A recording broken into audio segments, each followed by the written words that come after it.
What's up, guys? It is Stryker the Great here again with another battle report from Way of the Swan. This time we have some Cygnar, obviously, versus Cryx. Now, I personally am not a fan of playing against Cryx. All their stuff is super good, and they're really annoying, and I hate them. But we're going to do it today, and we're going to see how it goes. So the matchup is Stryker2 versus Asphyxious the Hellbringer. So that's Lord Commander Stryker. I actually like playing Stryker2 a lot against Cryx. Rebuke is super good against a lot of infantry that they bring, and usually with his feat and positive charge you can trade up really high with your infantry. So if each of your infantry, even though they're more expensive than most Cryx infantry, can kill 2 models, then you're looking pretty good generally.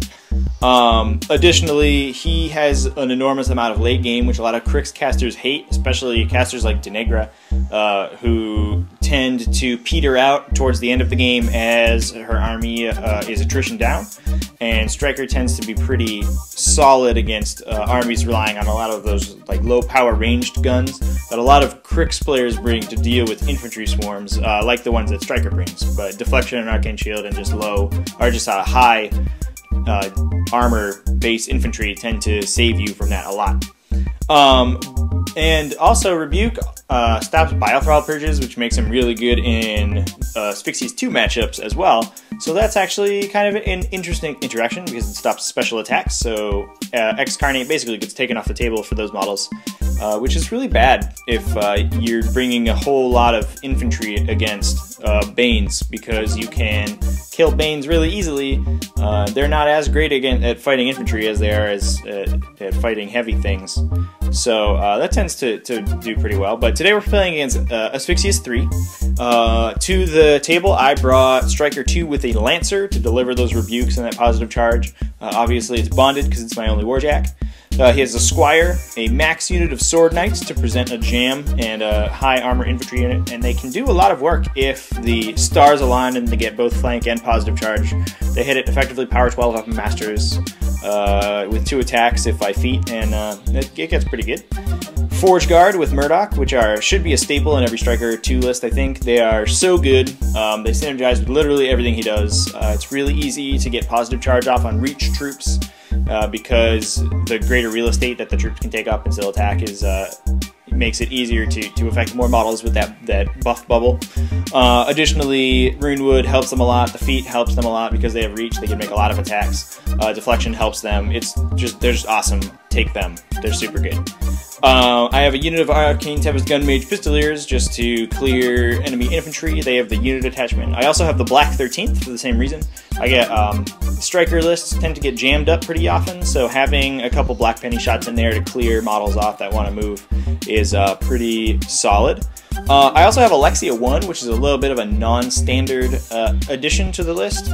I have been playing around with Alexia 1 with Stryker. I used to play her a lot with him, and then I started playing her with Kane and Haley, so she kind of left my Stryker list for a while. But I'm moving into Haley with a Stormwall as my primary Haley list, so she's coming back into Stryker. Now, the thing I've noticed with Stryker lists is that you tend to overextend very, very far in your feat turn, because your models can kill so many enemy models that they get way jammed up in the opponent's force, and you tend to lose a lot of models after that feat turn, which normally isn't too bad because if you can position right, the Rolling Thunder is able to do crippling damage to your opponent, and Stryker can just close out the game by tanking a bunch and fighting with his sword. He can kill 1 or 2 heavies by himself if he needs to. Now, Alexia helps in that once those infantry go in and do tons of damage, they all die, and she's going to power up. So you're going to basically get another turn or 2, in theory, of Stryker not needing to get into the fray, because with damage buffs of any sort, Alexia can take a heavy out by herself, and there are lots of damage buffs in this list. So, and you know, my infantry die anyway, so there's no reason not to take a little bit of insurance to make sure that their deaths weren't completely in vain, and just get extra mileage out of that and pull out to an attrition win. So I like it so far. I need some more practice with the list, but it's pretty good. I also have Ion and Holt in there for some damage dealing and infantry clearing. I have Gormandy Wolf. He was a late addition. I was trying to fit Maxwell Finn in, and I wasn't really sure what to take out, so I put Gorman in as a stopgap for now. I'm probably going to change the list in the future. Maxwell Finn is way too good with the Forge Guard and just in general to be left out, so I think Gorman's gonna take a hike. I also have Ragman as another damage buff. He synergizes well with a lot of Stryker's slower infantry, because especially Forge Guard, because he can sack pawn to them, and with the deflection and arcane shield, they usually don't take much damage. And reach is it's another bubble effect that reach can really take a lot of make a lot of use out of. Also, I have Archduke Elaine Runewood, who should always be in a Stryker list for obvious reasons. A Journeyman Warcaster also should always be in a Stryker list. And Reinhold, which I do love with Stryker a lot. Stryker gets a lot of use out of both Reload and Lucky Charm. He doesn't need it quite as much as like Siege or Kara Sloan does, or even Epic Kane. But Stryker can get a lot of work done with his Rate of Fire 2 Power 12 gun, especially once you get Ion and Hold buffs in there and Stryker starts dealing some significant damage to heavy warjacks with 2 or 3 boosted Power 14s. And then when he needs to go on an assassination run or even to kill a war beast, Lucky Charm is an excellent little insurance to make sure those attacks hit, because Stryker's attacks are some of the most high value attacks in the entire game, and you're paying a lot for them, so you want them to hit, you know, regardless of the circumstance. So both Runewood and Reinhold can help that. So that's why Reinhold's in there. Anyway, that's my Stryker2 list. Again, I'm still practicing a little bit with it. It needs some refining, but I do like the I like it a lot in theory, but we'll see how it goes. The Cryx list I'm playing against is Asphyxious the Hellbringer with Cankerworm as his only warjack. Obviously a great warjack for Asphyxious because of the affinity, and Cankerworm's just super annoying and I hate him. A unit of Blood Witches plus the unit attachment, a unit of Bane Thralls plus the unit attachment, a unit of Bane Riders, along with Bane Lord Tartarus to buff all those Banes. Asphyxious is a great buff caster. He has Scything Touch and Carnage to add to hitting or damage output. So he synergizes well with almost anything, especially these units. Units that tend to hit very hard with a low mat, or like Blood Witches that hit pretty well with a low power. He can help those get up to a median level pretty quickly. He also has a War Witch Siren, an Ogre Boker to keep Gaspy safe, Ragman, Saxon Auric, Gerlach Slaughterborn. Again, that's a synergy with Carnage because Gerlach doesn't want to miss any attacks, so Carnage is going to make that happen. And last but not least, a Pistol Wraith to lock down some heavy targets that my opponent doesn't want to see muck up his plans. The scenario we're playing today is Rally Point, so there are 2 zones, 1 on each side. You can dominate your own zone for 1 control point, control the enemy zone for 1, or dominate it for 2. And there's an objective that gives models inspiration within 4 as long as it's not being contested, and you can blow up the enemy objective for 1 point. Let's see how this game goes. Alright, here we are in deployment. I won the roll to go first and chose to take the first turn. My opponent chose to take the left side of the table. I'm over there on the right, deploying all my troops. A little bit of a caveat this game. We had some issues with the camera, and it fell down a couple times, so there's going to be some cuts in the video. That's just because I've cut the clips to take out the annoying parts where the camera fell down and showed the ceiling. Anyway, here's my deployment. I'm deploying my giant infantry brick across from my opponent's zone. Hopefully I'm going to get them up there and jam in there in order to stop my opponent from scoring any defensive points. I've put Alexia and my Lancer in the center. The Lancer is going to be able to support either flank I need it to. It's probably going to end up going back to my zone and contesting it in case my opponent wants to get any models in it and clear it out and try to score on my zone, because I think my troops are going to be pretty light there.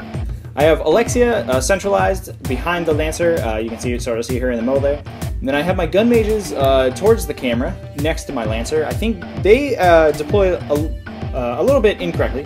They are way too far out on one flank. They should be centralized so that they can shoot through the Forge Guard, which when they have Murdoch get ranked attacks for Signar models, so Signar models can make ranged attacks through them. So I really would like them to be able to clear off my infantry, so my infantry can get into the meaty heart of my enemy's forces. But unfortunately, they're across in my zone, sort of not really doing anything, and my opponent wisely counter-deployed his Bane Riders on that side, because gun mages do not do very much against Bane Riders. I also have my support staff in the centralized, the Black 13th and Ion and Holt, namely, and then Gorman and Ragman are next to Stryker in the middle as well. My opponent, as I said before, deployed his infantry across from his zone across from my infantry, so we're going to have a giant fight in his zone, and then his Bane Riders across from my zone with his battle group in the center. First things first, my Lancer ran up and got Arcane Shield from the Journeyman Warcaster. Stryker's casting a Deflection, and I have the extra focus, so I'm throwing on a Lightning Storm just to be annoying. The Lightning Storm did deviate maximum distance to the 1, but unfortunately was about a 1/10 of an inch out of catching Saxon Auric in the blast, which would have been super cool, but unfortunately did not get there. But it's going to be super annoying right next to that forest for where my opponent wants to put his models. He's either going to have to get Pathfinder from Saxon Auric or move through that the Power 10, which he does not want to do. Here's the rest of my army just running up, pretty standard turn 1 stuff. I am missing Maxwell Finn a little bit in this case. I kind of wanted the Forge Guard to be farther up the table at this point. With Maxwell Finn, they get the extra 2 inches of movement, so they could be right up behind that Sword Knight defensive line, which would have been really nice, but unfortunately I don't have him here yet, so it was not to be. And there's my gun mages redeploying a little bit over to the far flank to shoot at my opponent's infantry, along with Ion and Holt and the Black 13th.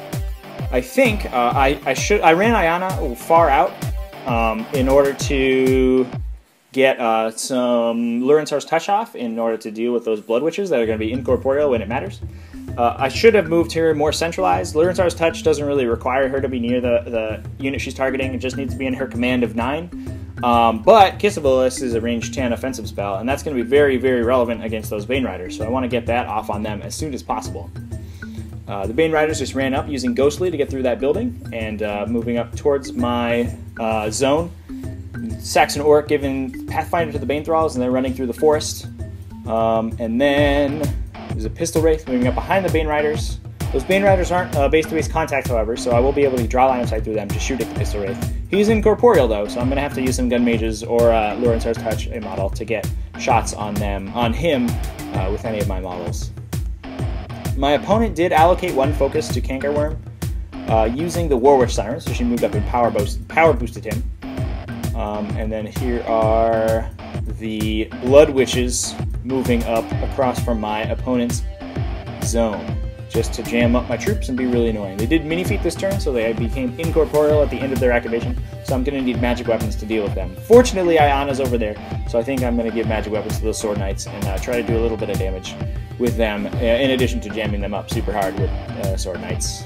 And there's Gaspy moving up with his support staff.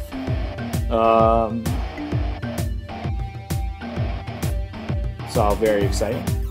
And there's a stack of focus. He's not casting any spells. There's nothing really much to do this turn. He could have upkept Sliding Touch on something, but it's not really necessary.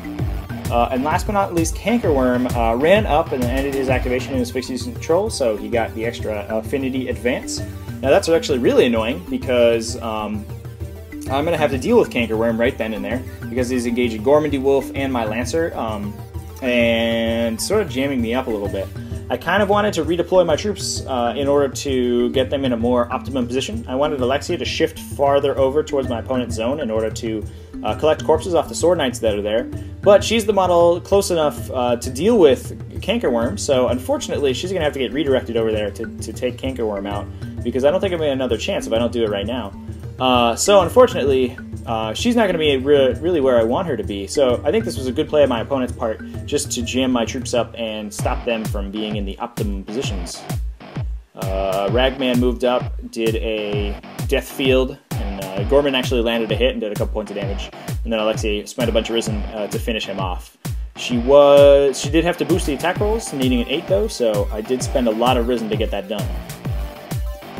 Here's the Black 13th moving up, one taking a shot at the Pistol Wraith, taking that out in 1 shot, and then taking some random snipe shots into the Bane Riders, but unfortunately I wasn't able to do any damage. There is Runewood giving Path to Victory to the Sword Knights, so they're going to get +2 to charge attack rolls when they charge in.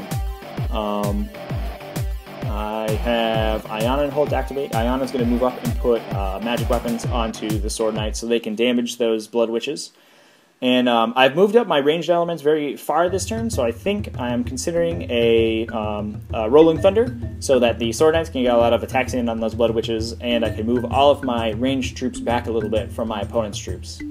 I was hoping here that the Forge Guard would be able to run far enough to get some Rolling Thunder attacks in onto the Bane Thralls, but unfortunately, without Maxwell Fen, they just aren't fast enough. So they were able to run 8 inches, but they won't be able to get in range to take some attacks. So another instance in which I kind of wanted Maxwell Fen in this game.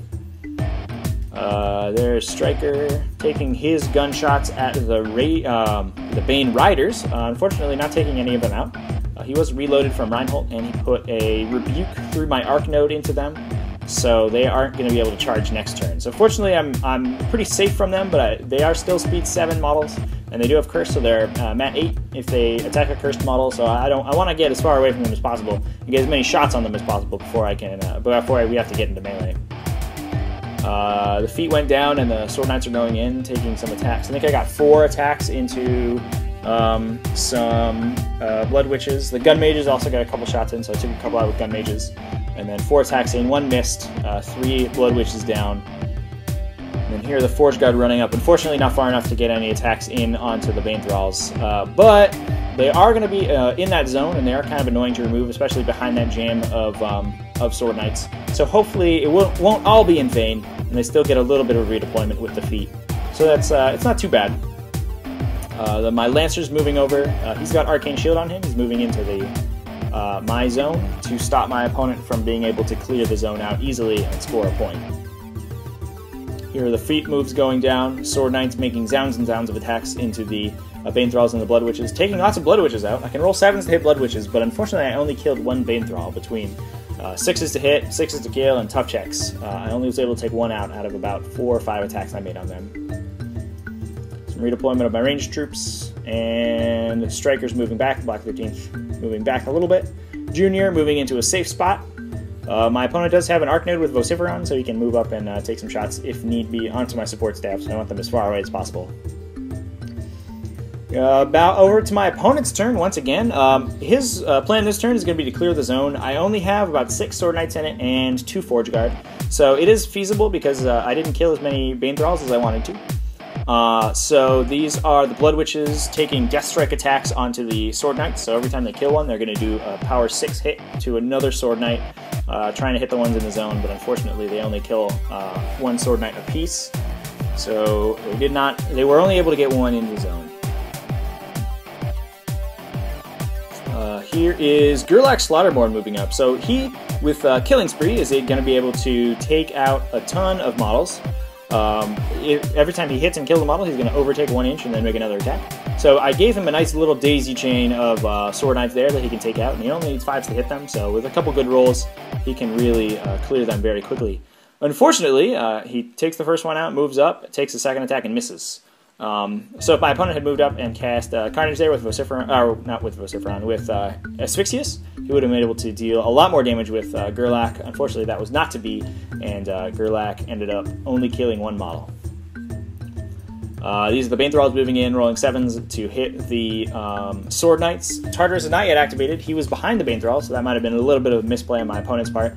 That Tartarus wanted to move after the Bane Thralls, which meant that he wasn't able to get Curse in on them. Here's Tartarus moving in and making an attack on the Bane Thrall in order to get line of sight for Saxon Orc to shoot the last Sword Knight in the zone.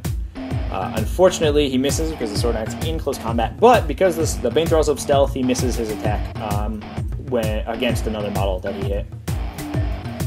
Asphyxious moving up. He's attempting to rectify the situation. There's still 1 Sword Knight in the zone and 2 Forge Guard. He is moving up and arcing some Bone Shakers through Vociferon. He is able to take 1 Forge Guard out, and then the Forge Guard will make a full advance and an attack.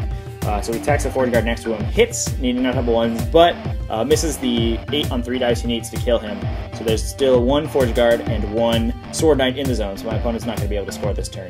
Asphyxious does feat, so any assassination run is going to be very, very difficult to pull off because he'll be healing every time I spend focus, and he's camping a lot of focus himself. So he's pretty safe with that feat this turn, but we'll see what happens next turn. The Bane Riders just advancing up. Because of that rebuke, they aren't able to charge or even ride by attack, so they're just moving up to try to be really annoying and take some pressure off my opponent's infantry. Because I'm able to leverage a lot of firepower into that flank this turn, because the Sword Knights are out of the way, the Gun Mages are all in range, and we're going to try to do as much damage as possible. I ended up allocating 4 focus to my Lancer, because he is bonded, he can be allocated 4. And my intention is to clear my zone this turn. I think I can get a Kiss of Lilith onto one of the Bane Riders, and then my Black 13th, the Striker's Gun, and the Lancer will hopefully be able to take that unit out. These are the Gun Mages taking ranged attacks into random Bane Thralls, trying to kill as many as possible. I did get a couple of them. Not as much as I'd hoped, but it was alright. And there's Ayana landing the Kiss of Lilith onto the Bane Riders and shooting one twice and taking him out. There's Junior going in, boosting to hit and missing. Missing on it, needing a boost at 8. Unfortunately, my dice rolls this turn were not particularly good against the Bane Riders. I missed a lot of attacks and did not break armor on 3 dice with a lot of attacks, which is a little bit annoying. But that's what can you do? So here are the Black 13th taking some shots, taking a snipe shot at Ragman. Now normally he has sacrificial opponent, but only to living models. And even if they were living, he's a little bit far away from the Bane Riders. So unfortunately, Ragman just got taken out by 1 shot. Gorman moved up, acid bombed a Warwitch Siren. It was within minimum drift distance, so I couldn't miss her, and nobody else was in the AoE, so she just took a power 12 and ate it. And I think that was a fair trade for Gorman. Because I have all those defensive line troops, that Warwitch Siren is going to be very, very annoying. So I felt like I needed to take her out as soon as possible. Here's Stryker moving into the zone, taking his shots. He had got Arcane Shield from the Journeyman Warcaster, so it dropped off the Lancer, got put on Stryker. Stryker took a couple shots and was able to take out one Bane Rider with his reload attack from Reinhold. And then the Lancer moving up, taking his attacks. Now I didn't boost when I needed to here. Unfortunately, I took my spear attack into Bane Rider at dice -4. I didn't boost it, which probably would have killed him if I had, but it slipped my mind at that point, so I ended up not killing 1 Bane Rider. I left him on, I think, 2 boxes. So we both ended up failing to clear each other's zones this turn, so that was unfortunate for both of us, but it leaves the game sort of at a stalemate at this point. Nobody has an up-on scenario, and things look pretty good for me on Attrition because I have taken out those Bane Riders, but Cryx models can hit hard, can hit back really hard, so I'm not too worried that my opponent's not going to be able to do a lot of damage this turn. The Forge Guard charged in. Unfortunately, one more example of why I want Maxwell Finn, I charged a Forge Guard into Tartarus, hoping to get a good damage roll and take him out, and unfortunately was just a hair out of range, and wasn't able to get as many Forge Guard into charge range as I wanted to. So I end up charging Vociferon, Gerlach, and Tartarus, and killed none of them. Gerlach made a tough check and survived, and I think I missed 2 or 3 attacks on Vociferon, needing 6s. So that was pretty unfortunate, but again, what can you do? So here's Gerlach going on his killing spree. Fortunately, with armor 18, my opponent's needing 6s to damage the Forge Guard, so it is a little bit troubling for him, but he's not having a problem hitting. Alexia's in a correct position this turn, so she's going to be able to collect corpses. She collected one from Gorman, who just got charged by an Ogre Invoker and killed. And then here is Tartarus moving up. She does not get corpses off of Tartarus attacks, however, because Tartarus will remove my models from play and turn them into Bane Thralls. So he did a Thresher and took 2 Forge Guard out and created... oh, maybe only 1 Forge Guard. Created 1 Bane Thrall over there, it looks like.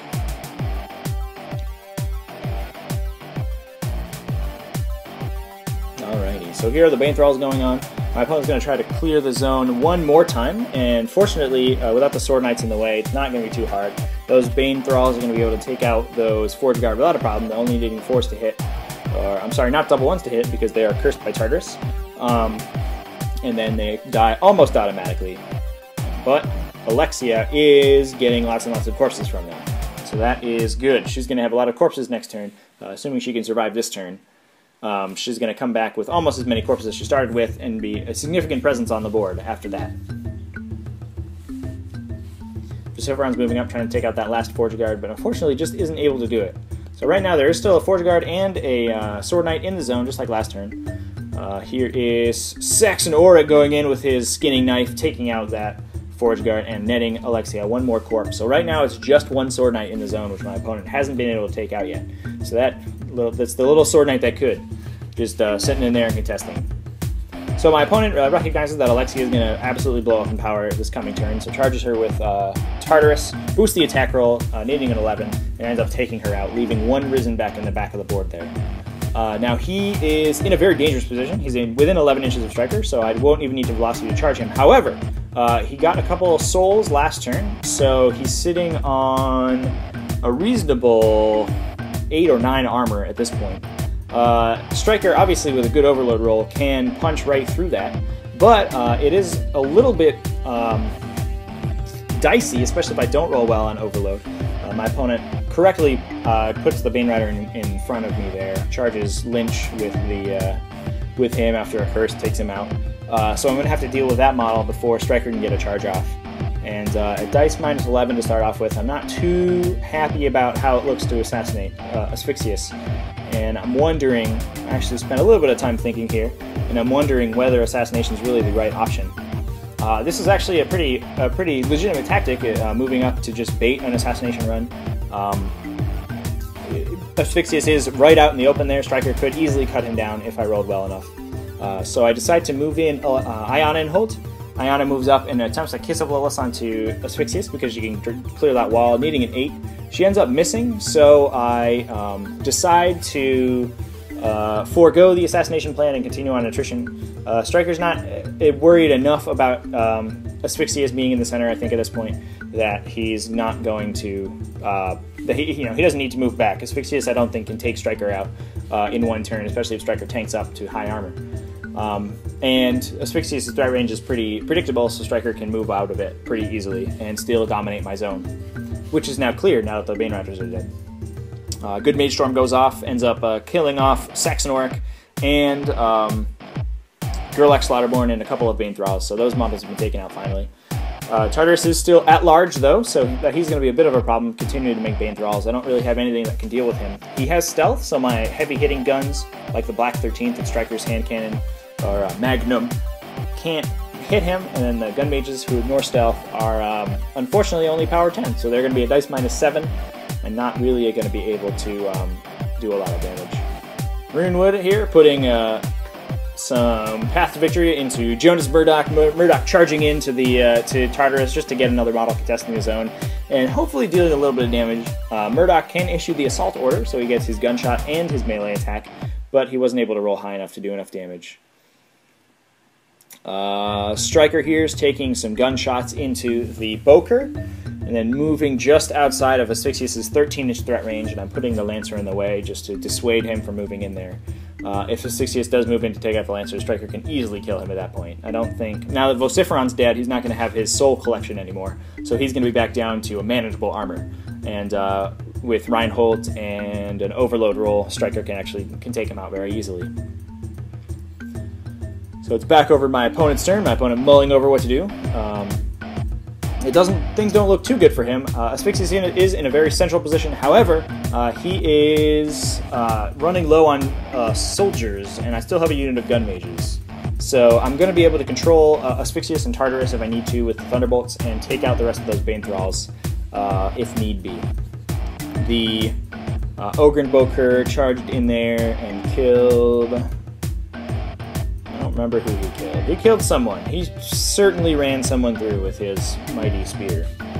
Asphyxious just moving backwards in order to score some scenario points on his zone. I was able to score 1 scenario point on my previous turn because I killed all the Bane Riders. So Asphyxious killing off Jonas Murdoch with a charge, boosting a Bone Shaker into the Sword Knight. Oh, there's one more Sword Knight over there. Ended up taking an attack on that other Sword Knight, but missing. Bone Shaker not doing too much work right now. There's Tartarus moving in, cursing the Gun Mages, taking both of them out with a Thresher and making 2 Bane Thralls in order to charge into the rest of the unit. Bane Thralls normally mat 6, so they aren't able to do too much against gun mages, but the curse makes them effectively mat 8, so they're going to only need 7s to hit. So that's going to be pretty good against my defense 15 models. Even just engaging them in melee is really bad because they do not have Gunfighter, despite how cool they look. Here are the rest of the Bane Thralls moving around, getting 1 charge off on Ayana, 1 charge off on a Bane Thrall, and then 1 other Bane Thrall, and the Officer charging into the last Sword Knight there and taking him out before Ayana and the Gun Mage both go down to some good dice roll on my opponent's part, needing some 7s, and obviously fleeing from the Bane Thralls. Because he does that every time Ayana dies, obviously. There's no other option. Unfortunately, my opponent did not contest my zone this turn. The Boker, I think, could have run in there instead of making a charge, so that would have not netted me a point on my opponent's turn. So I'm up to 2 points versus his 1. And I think at this point all I need to do is kill the Ogryn Boker in order to secure the scenario, because my opponent doesn't have anything left that can get into that zone. Asphyxious is the only model over there, but being a Warcaster, he's not able to contest. Runewood, Path to Victory himself, taking a swing at Tartarus and killing him with a charge. Runewood is randomly a power 13 or power 12 Weapon Master, so he's able to take out the Tartarus pretty easily. Needs 13 on 4 dice, I think. Stryker charged in, killed the Ogryn Boker, Velocity back outside of Asphyxious threat range, and then the Lancer ran into my opponent's zone in order to contest and just be super annoying. And I went up to 3 points. So if my opponent is not able to get anything into my zone this turn, I'm going to win on his next turn. Unfortunately, I don't think he has anything in the vicinity in order to do that, so he's just going to make some token attacks here and see what he can do about taking out some of my models before he loses on scenario. My meta tends to play in preparation for steamrollers, so obviously you should never concede in a steamroller game. It's never beneficial to do that. So obviously he is just playing out the game to the end just to try to get net a couple extra kills. If this were a steamroller, that might work in his favor for tiebreakers. Normally it doesn't. Normally CPs is where it stops, but you never know. And there's the end of the game. My opponent ends his turn, and I go up to 4 points, and my turn and go up to 5. So that's the end of the game. It was a long, hard-fought attrition game. My opponent and I both had legitimate games for scenario. Unfortunately, it took a little bit longer to get off the ground. Longer than we wanted to anyway, because we both ended up failing to clear our respective zones early. But it was a solid attrition game. It was a good game to my opponent. I think we both made a couple positioning mistakes that would have made the game a lot more interesting if we hadn't. But I think that is that can be chalked up to lack of practice with our respective lists. And this is a Striker list that I do enjoy. I'm going to try to fit Maxwell Finn in there and get more games with it, but I do like it a lot. So, I hope you guys enjoyed this battle report. Stay tuned for more battle reports. Like I said in my last one, I'm going to be trying to record more battle reports more often. So, stay tuned for that, and happy hunting.